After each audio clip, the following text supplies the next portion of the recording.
चलिए नमस्कार दोस्तों।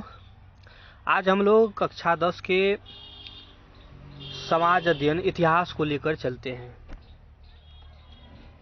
इतिहास का पहला चैप्टर है, पहला अध्याय है। अध्याय जो यह फर्स्ट है, इसमें हम 2 वीडियो लेकर आएंगे। पहला चैप्टर में 2 वीडियो होगा और यहाँ क्वेश्चन आंसर पर सिर्फ ध्यान देंगे, वो भी एनसीईआरटी का जो पूछा जाता है एग्जाम में। तो आधा इस वीडियो में होगा और इसके बाद पार्ट 2 जो वीडियो बनेगा उसमें हम आधा अध्याय को कवर करेंगे। तो सबसे पहला क्वेश्चन जो है वह है, राष्ट्रवाद क्या है? राष्ट्रवाद क्या है? तो सामान्य अर्थ में राष्ट्रवाद का अर्थ अपने राष्ट्र के प्रति सोच और लगाव की भावना का विकास करना है। लगाव की भावना का विकास करना है अपने राष्ट्र के प्रति। जैसे भारतवासी है तो भारत के प्रति, जो पाकिस्तानी होगा पाकिस्तान के प्रति, जो नेपाली होगा नेपाल के प्रति, यानी अपने राष्ट्र के प्रति जो एक लगाव होता है वही राष्ट्रवाद कहलाता है। दूसरे अर्थ में अगर कहे तो एक राष्ट्रवाद एक ऐसी भावना है जो किसी विशेष भौगोलिक या सांस्कृतिक या सामाजिक परिवेश में रहने वाले लोगों में एकता की वाहक बनती है। एकता की वाहक बनती है। वही दूसरा क्वेश्चन हम देखेंगे। तो दूसरा क्वेश्चन है, यूरोप में राष्ट्रवाद को फैलाने में नेपोलियन बोनापार्ट की किस तरह सहायक हुआ? तो यूरोप में राष्ट्रीयता की भावना के विकास में फ्रांस की राज्य क्रांति के पश्चात जो है नेपोलियन के आक्रमणों ने महत्वपूर्ण योगदान दिया था। फ्रांसीसी क्रांति ने राजनीति को अभिजात्य वर्गीय परिवेश से बाहर कर उसे अखबार में, सड़कों पर और सर्वसाधारण की वस्तु बना दिया था। हर एक छोटे से छोटे गरीब आदमी तक के अंदर जो है राष्ट्रवाद का भावना पनप चुका था। यूरोप के कई राज्यों में नेपोलियन के अभियानों द्वारा नवयुग का संदेश पहुंचा। नेपोलियन ने जर्मनी और इटली के राज्यों को भौगोलिक नाम की परिधि से बाहर कर उसे वास्तविक एवं राजनीतिक रूपरेखा प्रदान किया था, जिससे इटली और जर्मनी के एकीकरण का मार्ग क्या हुआ? प्रशस्त हुआ। दूसरी तरफ नेपोलियन की सुधारवादी नीति के कारण फ्रांसीसी प्रभुत्व और आधिपत्य के विरुद्ध जो है यूरोप में देशभक्ति का जो एक विक्षोभ था वह जगा। नेक्स्ट तीसरा नंबर का क्वेश्चन है, 1830 की जुलाई क्रांति या 1830 की जुलाई क्रांति का फ्रांस पर क्या प्रभाव पड़ा? तो 1830 ईस्वी की जो जुलाई क्रांति थी उसी के परिणाम स्वरूप था कि फ्रांस में जो निरंकुश राजा था, राजशाही का जो स्थान था वह संवैधानिक गणतंत्र में जो है बदल गया। इस क्रांति ने फ्रांसीसी क्रांति के सिद्धांत को पुनर्जीवित किया तथा फ्रांस में जो उदारवादी मध्यम वर्ग का जो राजनीतिक महत्व था वह जो है यहाँ बढ़ गया। 1848 ईस्वी में फ्रांसीसी क्रांति का क्या कारण था? 1848 ईस्वी के फ्रांसीसी क्रांति का क्या कारण था? तो 1830 ईस्वी के क्रांति के बाद जो है लुई फिलिप फ्रांस का राजा बना। उसने अपने विरोधियों को खुश करने के लिए स्वर्णिम मध्यम वर्गीय नीति अवलंबन करते हुए सन 1840 ईस्वी में गीजो को जो है प्रधानमंत्री नियुक्त कर दिया था। गीजो को प्रधानमंत्री नियुक्त किया था, जो कट्टर प्रतिक्रियावादी था। वह किसी भी तरह के संवैधानिक, सामाजिक और आर्थिक सुधारों के विरुद्ध था। फिलिप के पास कोई सुधारात्मक कार्यक्रम नहीं था। विदेश नीति में कोई सफलता इसे हासिल नहीं हो रही थी। उसके शासनकाल में जो है देश में भूखमरी एवं बेरोजगारी जो है व्याप्त हो गया था। सुधारवादियों ने 22 फरवरी 1848 ईस्वी को जो है पेरिस में जो एक थियर्सर्स के नेतृत्व में एक विशाल भोज का आयोजन किया था। राजा ने इस पर रोक लगा दिया, भोज पर राजा ने रोक लगा दिया अतः पेरिस में विरोध प्रदर्शन जो है हो गया और जुलूस निकाले गए।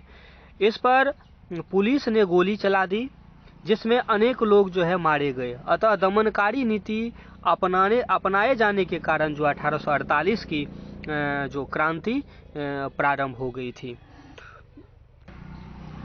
1830 और 1848 की क्रांति की जो है समान विशेषता को आप बता सकते हैं क्या था? समान विशेषता 1830 की क्रांति और 1848 क्रांति जो था उसमें समान विशेषता क्या था? तो सभी क्रांतिकारी प्रतिक्रियावादी और निरंकुश शासन के जो है समाप्ति चाहते थे। वह 1830 में भी चाहते थे और 1848 में भी चाहते थे। वे उदारवाद और राष्ट्रवाद के समर्थक थे। वे संवैधानिक शासन की मांग कर रहे थे। दोनों क्रांति की एक मुख्य विशेषता यह थी कि स्वतंत्रता और नागरिक अधिकारों की सुरक्षा का इनका मुख्य मुद्दा था।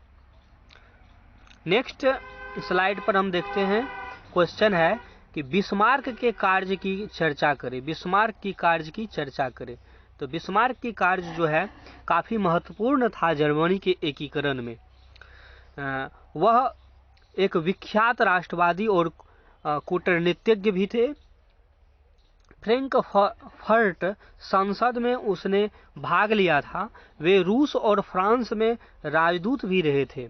बिस्मार्क 1862 में वह प्रसा का चांसलर बना। सर्वप्रथम बिस्मार्क ने प्रसा की आर्थिक और सैनिक शक्ति सुदृढ़ की। तत्पश्चात उसने डेनमार्क 1864 में और ऑस्ट्रिया 1866 में युद्ध किया तथा फ्रांस जो 1870 में किया सीडान का युद्ध, उसमें भी जो है पराजित कर जर्मनी का जो है एकीकरण करने का काम किया।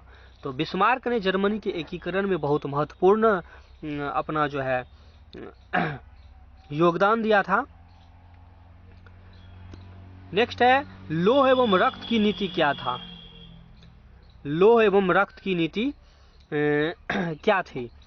तो लौह एवं रक्त की नीति का जो है प्रतिपादन बिस्मार्क ने किया था। इस नीति के अनुसार सैन्य शक्ति की सहायता से परे जर्मन प्रदेश का जो है एकीकरण करना था। नेक्स्ट, मेटरनिख कौन था? मेटरनिख कौन था?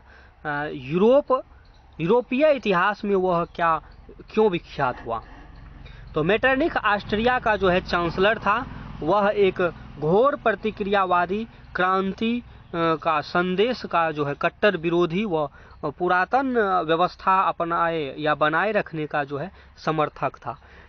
उसने जिस प्रकार की व्यवस्था यूरोप में स्थापित की उसे मेटरनिख व्यवस्था कहा जाता है। अपनी इसी व्यवस्था के कारण वह यूरोपीय इतिहास में जो है विख्यात रहा।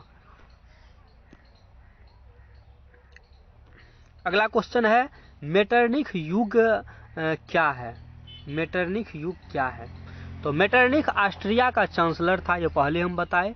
वियना कांग्रेस सम्मेलन के द्वारा यूरोप में नेपोलियन युग का अंत हुआ और मेटरनिख युग की जो है यहाँ से शुरुआत हो गया था। मेटरनिख घोर प्रतिक्रियावादी और तथा राष्ट्रवाद एवं गणतंत्र का विरोधी आदमी था। 1848 की क्रांति में मेटरनिख युग की जो है समाप्ति हो गई थी 1848 ईस्वी में। जर्मन राइन महासंघ की स्थापना किसने की थी? तो जर्मन राइन महासंघ की स्थापना जो है नेपोलियन ने की थी। नेपोलियन ने। जर्मनी का राजनीतिक एकीकरण के पहले आर्थिक एकीकरण कैसे हुआ? जर्मनी का राजनीतिक एकीकरण के पहले आर्थिक एकीकरण कैसे हुआ? तो 1815 से 1848 के मध्य जो है जर्मनी में औद्योगिकरण की पृष्ठभूमि तैयार की गई थी। कोयला और खनिज उद्योग का विकास हुआ। रेल लाइन का प्रसार हुआ। 1834 में प्रसा की पहली पर जो है जॉल्वे राइन शुल्क संघ की स्थापना किया गया था। इस प्रकार जर्मनी का जो है राजनीतिक एकीकरण के पहले क्या हो गया? इसका आर्थिक एकीकरण हो गया था। अगला है जर्मनी के एकीकरण की बाधाएं क्या थी? इनके बाधा पूछ रहे हैं, जर्मनी एकीकरण की बाधा क्या था? तो जर्मनी एकीकरण के जो प्रमुख बाधा था, लगभग 300 छोटे बड़े राज्य थे जर्मनी में। इन राज्यों में व्यापक राजनीतिक, सामाजिक तथा धार्मिक जो है विषमता थी, अंतर था, राष्ट्रवाद की भावना का भी अभाव था और ऑस्ट्रिया का हस्तक्षेप भी था। मेटरनिक की प्रतिक्रियावादी नीति भी थी। ये सारी जो है प्रमुख बाधा था, लेकिन फिर भी जर्मनी का एकीकरण हो गया। अगला है इटली के एकीकरण में काबूर की भूमिका का उल्लेख करें अथवा काबूर का संक्षिप्त परिचय दे। तो यह आदमी भी काफी महत्वपूर्ण था इटली के एकीकरण में। काबूर को इटली के एकीकरण का राजनीतिज्ञ कहा जाता है। 1850 में वह सार्डिनिया के राजा विक्टर इमैनुएल का जो है मंत्री एवं 1852 में जो है प्रधानमंत्री बना था। उसने सैनिक और आर्थिक सुधार द्वारा सार्डिनिया का जो है स्थिति को जो है थोड़ा सुदृढ़ किया। पेरिस शांति सम्मेलन में उसने इटली के एकीकरण का प्रश्न उठाया था। 1859 ईस्वी में ऑस्ट्रिया को पराजित कर काबूर ने लोम्बार्डी पर जो है अधिकार कर लिया। इस तरह जो है इटली का एकीकरण हुआ। चलिए दोस्तों, आज हम जो है यहीं तक रहेंगे। अगले दूसरा वीडियो में आप यहाँ से आगे के जो है 12 क्वेश्चन को देखिएगा। तो धन्यवाद। अगर आप वीडियो को अभी तक लाइक नहीं किए तो लाइक कर दीजिए, और अगर आप सब्सक्राइब चैनल को नहीं किए हैं तो ज़रूर से ज़रूर कीजिएगा। धन्यवाद।